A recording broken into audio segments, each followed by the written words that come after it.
Assalamualaikum warahmatullahi wabarakatuh. Waalaikumsalam warahmatullahi wabarakatuh. Ya Ustaz. Apa kabar hari ini? Alhamdulillah sehat. Jadi beliau ini adalah Ustadz Jamalul Lahi, pengajar fisika di MA Zainul Hasan 1 Gendong, yang akan saya wawancarai terkait identifikasi masalah yang nantinya saya membutuhkan eksplorasi dari beliau terkait masalah-masalah yang saya hadapi di kelas, Pak. Oke, siap. Kira-kira nanti berdasarkan pengalaman dan pandangan panjenengan. Langsung saja, Pak ya, supaya waktunya. Oke, siap. Yang pertama ini mungkin sama dengan masalah yang saya hadapi dengan panjenengan di kelas, karena kondisi santri kita itu yang heterogen. Jadi yang pertama yang saya tanyakan adalah apa yang menyebabkan santri itu kurang semangat dalam belajar, terutama dalam hal ini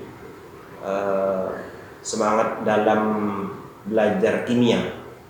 Ya. Karena yang saya ampuh. Oke, langsung dijawab apa dibaca semua ini pertanyaannya? Langsung saja. Langsung. Oke. Yang pertama.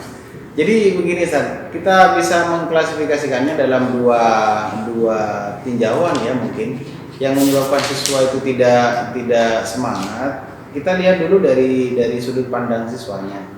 Nah, terkait dengan siswa madrasah di sini, karena di sini memang basisnya adalah pesantren, maka tentu saja tidak bisa disamakan dengan siswa-siswa yang ada di luar sana. Banyak kegiatan kepesantrenan yang tidak ada di luar sana. Contohnya seperti sholat tahajud berjamaah, lalu jaga malam misalkan, yang membuat siswa itu sebenarnya bukan tidak bersemangat, mungkin lebih ke lebih ke capek mungkin ya, Aktivitas yang ada dulu ya. Betul, apalagi misalnya jam-jam kimia diletakkan di jam-jam terakhir. Nah itu sudah terkuras, atau mungkin dalam satu hari pelajarannya itu eksak semua. Misalnya jam pertama fisika, jam kedua matematika, jam ketiga kimia, dan seterusnya. Wah itu kalau dilihat dari faktor siswa. Kalau dilihat dari faktor guru, mungkin ya dari pengalaman saya dalam mengajar, mungkin gurunya kurang menarik, mungkin media pembelajaran yang digunakan, lalu cara mengajarnya masih berfokus pada guru. Jadi kebanyakan gurunya ceramah, mungkin meskipun mengelompokkan siswa, tetap penjelasannya mungkin menggunakan ceramah ya Ustaz ya. Sehingga anak-anak itu jenuh ketika belajar, apalagi tidak dibarengi dengan media pembelajaran yang menarik misalnya. Sederhananya, misalnya tidak membawa media 3 dimensi misalkan, atau tidak menggunakan teknologi. Nah mungkin seperti itu tinjauan dari guru, sudut pandang guru. Baik, yang saya simpulkan berarti ada dua ya, tinjauan dari siswa dan guru. Oke. Saya lanjutkan pertanyaan yang kedua terkait konsentrasi siswa yang kurang dalam menerima pelajaran, menerima materi dari guru. Kira-kira faktornya apa yang paling dominan? Untuk masalah konsentrasi ini mungkin secara fundamental mirip-mirip dengan yang pertama, Pak. Terutama untuk konsentrasi ini, yang pertama itu dari sudut pandang siswa. Di SMP, di sekolah sebelumnya itu masih belum ini kelas berapa Bapak yang jenengan ajar? Kelas 10 ya? 10. Oke, jadi untuk di SMP itu kan masih belum ada kimia ya, belum ada fisika, belum ada biologi, cuma diintegrasikan dalam IPA begitu ya. Anak-anak itu kurang berkonsentrasi, mungkin karena pelajarannya waktu di SMP itu masih umum seperti itu. Yang kedua, mungkin banyak faktor lagi, misalnya anaknya itu seperti yang dikatakan tadi, ada kegiatan di malam hari yang full sehingga membuat dia menjadi lelah, atau pelajarannya itu eksak semua gitu dalam satu hari, sehingga konsentrasinya atau mungkin sudah mulai lapar siswanya. Karena pikiran kosong dengan perut kosong itu mirip-mirip nanti dampaknya. Butuh energi. Nah, jika perut kosong, pikiran jadi kosong. Nah, bisa begitu. Oke. Kalau pengalaman saya. Selanjutnya dari tinjauan guru. Nah, kenapa kurang berkonsentrasi siswanya? Mungkin cara pengelolaan kelas oleh guru itu masih belum maksimal.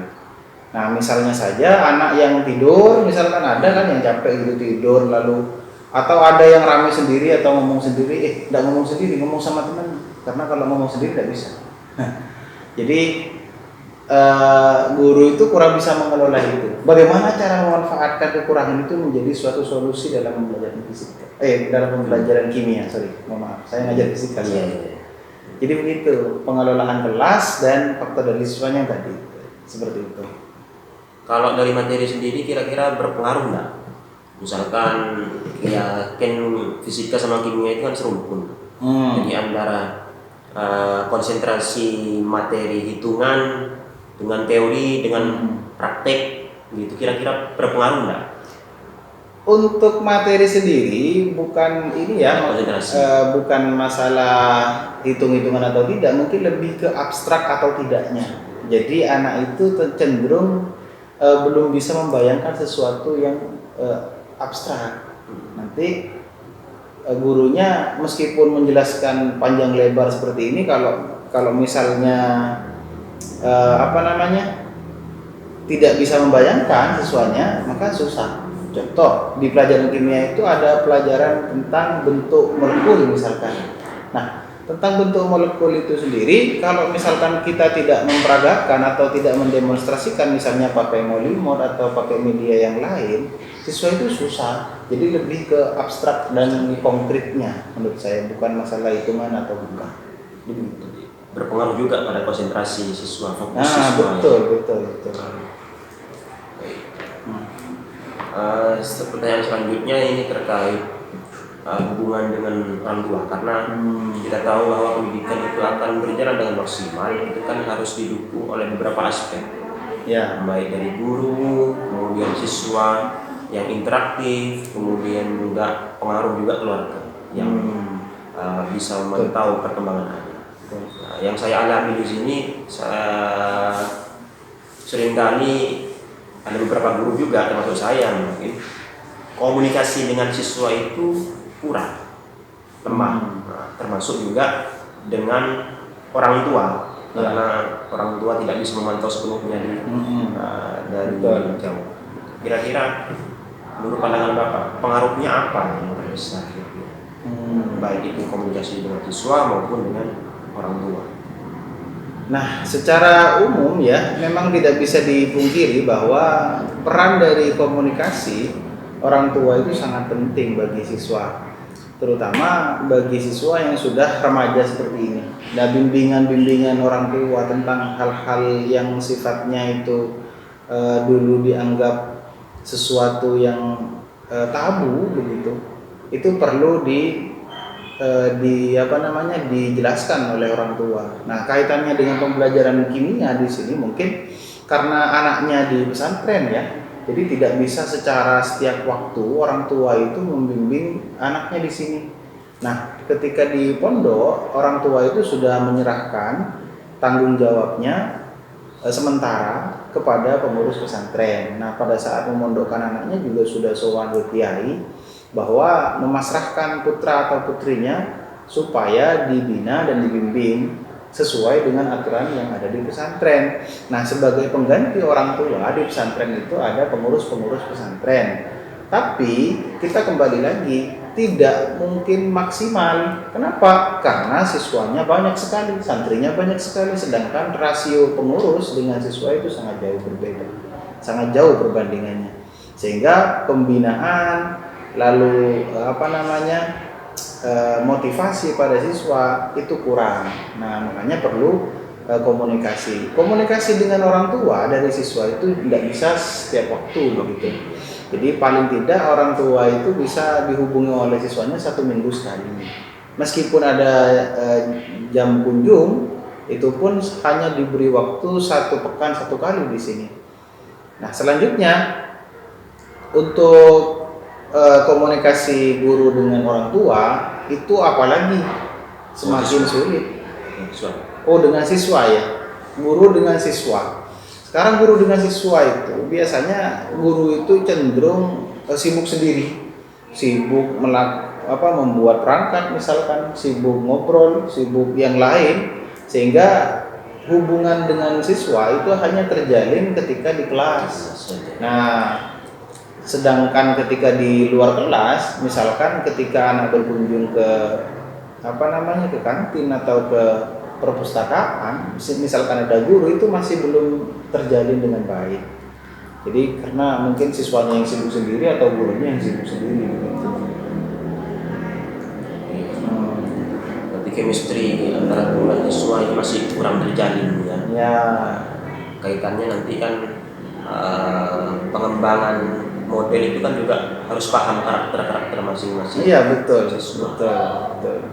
Memahami karakter siswa itu perlu, karena bagaimana cara memberikan penanganan itu tergantung bagaimana cara guru mengenali karakter dari siswa. Jadi begitu. Sudah saya tangkap. Nah, selanjutnya terkait tantangan terbesar ini untuk masa ini kan masanya berbeda dengan masa kita dulu sekolah.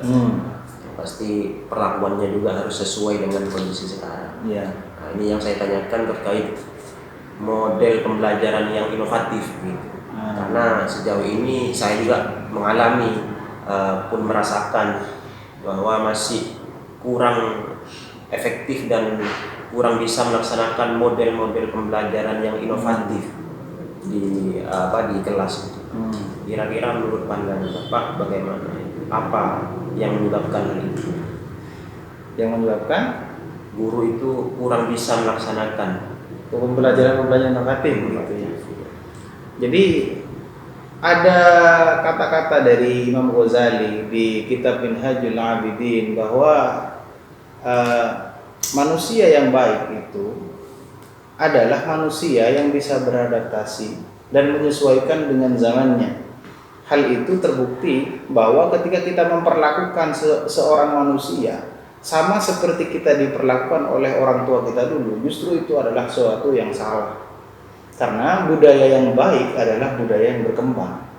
Tidak ada budaya yang tidak berkembang. Kalau dia tidak berkembang, maka budaya itu malah salah. Karena sesuaikanlah memberikan sesuatu itu pada zamannya. Kapan dia itu terjadi dan bagaimana cara kita mengatasi itu. Nah, terkait dengan model pembelajaran yang harus kita terapkan. Nah, perkembangan dari zaman dulu, dari peserta didik yang hanya dijelaskan dengan metode-metode ceramah atau dalam bahasa pesantren itu sorokan, hanya mendengarkan penjelasan sehingga menganggap bahwa sumber pengetahuan utama itu adalah guru. Padahal sumber pengetahuan itu kan banyak, bisa dari internet, kalau sekarang bisa dari buku yang lain atau referensi yang relevan yang bisa kita gunakan, dan atau menggunakan metode atau cara-cara yang berbeda sehingga pembelajaran itu tidak hanya terpusat pada siswa. Nah, tidak hanya berpusat pada guru, mohon maaf. Jadi bisa berpusat pada siswa. Sehingga ketika pembelajaran itu bersifat pada siswa, maka siswa itu mampu membangun kerangka berpikirnya. Nah, terkait dengan kelemahan guru, bagaimana kok tidak bisa menerapkan pembelajaran tersebut, mungkin gurunya itu terlalu jumawa. Jadi kalau misalkan gurunya tidak menjelaskan, itu merasa ada sesuatu yang kurang gitu ya, kurang puas. Nah, jadi padahal hal-hal semacam itu harus dirubah pola pikirnya oleh seorang guru, bahwa dengan siswa itu belajar secara mandiri dan bekerja sama dengan temannya, maka dia lebih membuat pembelajarannya menjadi bermakna, seperti itu. Berarti guru belum bisa beradaptasi, Pak ya? Ya, betul. Kondisi yang sekarang. Betul. Kalau terkait persiapan untuk menyiapkan model-model pembelajaran, kira-kira pengaruh nggak? Berpengaruh. Menyiapkan kan butuh waktu yang lama. Iya, sebenarnya kalau guru itu sudah terbiasa menggunakan pembelajaran yang inovatif, maka itu menjadi sesuatu yang sudah biasa dia kerjakan. Tapi dicatat bahwa kalau misalkan guru hanya ceramah saja pada suatu saat dia dihadapkan pada suatu kasus yang memaksa dia untuk membuat suatu konsep pembelajaran yang inovatif, nah itu akan menjadi kesulitan. Jadi seperti itu. Ya, harus dibiasakan memang. Nah, Dimulai betul. dari diri sendiri ini. Ya, betul. Harus lebih inovatif dalam Supaya siswanya berubah, maka gurunya harus berubah dulu. Gitu. Nah, Mantap ini pemikirannya. Ustaz. jadi Yang guru itu lain. harus berubah dulu, baru siswanya. Jangan banyak menuntut perubahan pada siswa dengan cara diri sendiri tidak berubah sebagai guru. Nah, begitu. Selanjutnya Ya. masih ada kaitannya ini. Hmm. Kalau tadi terkait model, kalau yang pertanyaan selanjutnya ini terkait evaluasi pembelajaran. Pastinya setelah evaluasi itu ada semacam penguatan materi, yakni diberikan soal. Gitu ya. Jadi yang saya alami, permasalahan yang saya alami di kelas itu adalah ketika siswa diberi soal sulit atau tingkatannya itu analisa tingkat tinggi atau dengan soal hot, itu cenderung lemah atau sulit untuk menyelesaikan soal semacam itu siswa. Ya ada 1 orang, 2 orang ada yang bisa mengerjakan, cuma secara umum masih lemah. Kira-kira faktornya apa? Untuk penguasaan soal HOTS ya Ustadz ya. Iya. Untuk soal HOTS ini ada beberapa faktor yang saya tahu ya, yang sudah pernah saya laksanakan. Ada beberapa faktor. Yang pertama, siswa itu belum mengenal yang namanya soal HOT atau soal yang membutuhkan pola berpikir tingkat tinggi. Perlu dicatat bahwa soal HOT ini bukan berarti soal sulit, tapi dalam menyelesaikan soal itu butuh pengintegrasian beberapa pengetahuan untuk menyelesaikannya, sehingga disebut dengan high order thinking. Dalam taksonomi Bloom juga soal HOT itu hanya berada pada C4, C5 dan C6. Jadi dia mulai dari menganalisis, mengevaluasi dan mencipta. Untuk yang di bawahnya C4 itu tidak tergolong soal HOT karena analisisnya aja tidak ada.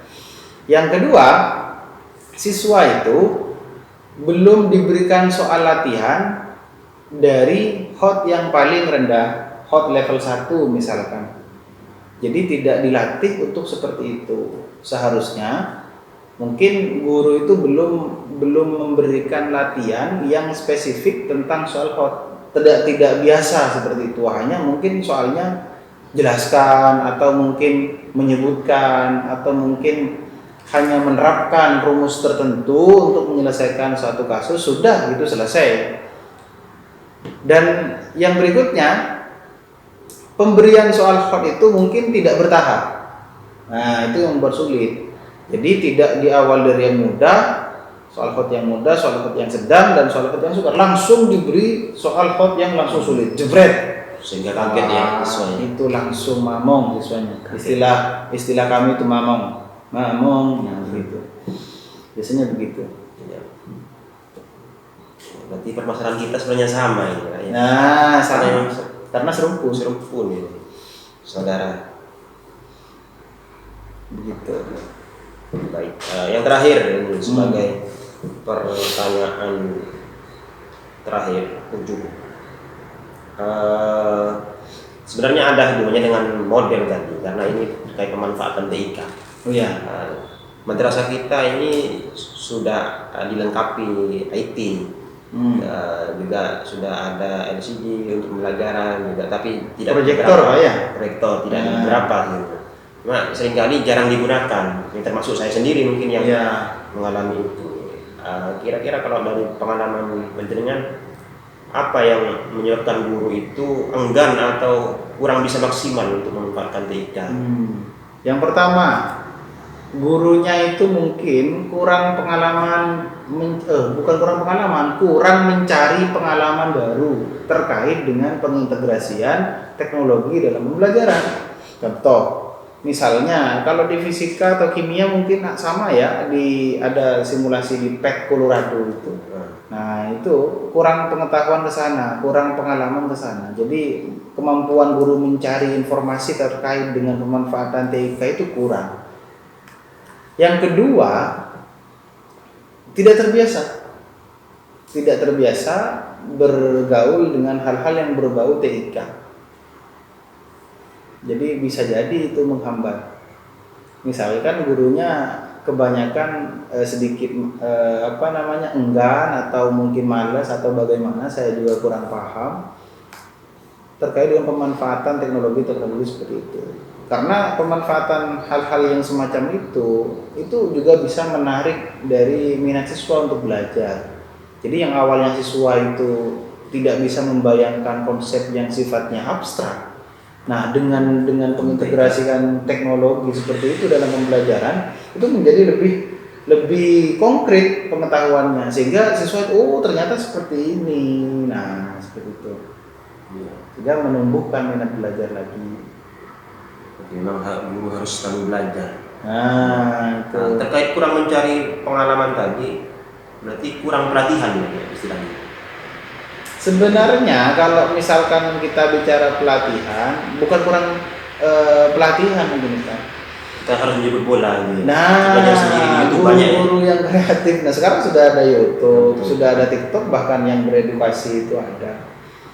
Kita itu harus berani membuat sesuatu menjadi lebih berbeda, karena yang berbeda itu pasti diperhatikan. Sesuatu yang sama tidak akan menjadi spesial kalau dia hebat, semuanya hebat. Misalkan semua guru hebat, spesialnya di mana? Tidak ada. Makanya kita harus membuat sesuatu itu menjadi berbeda, sehingga siswa itu bisa perhatian pada kita ketika proses pembelajaran khususnya. Jadi begitu. Harus berusaha untuk menjadi unik. Nah, unik berbeda. Itu lebih bagus mungkin menurut saya tingkatannya daripada hebat. Kayak pakai kacamata gitu ya. Bukan ya. Ini karena saya terahum.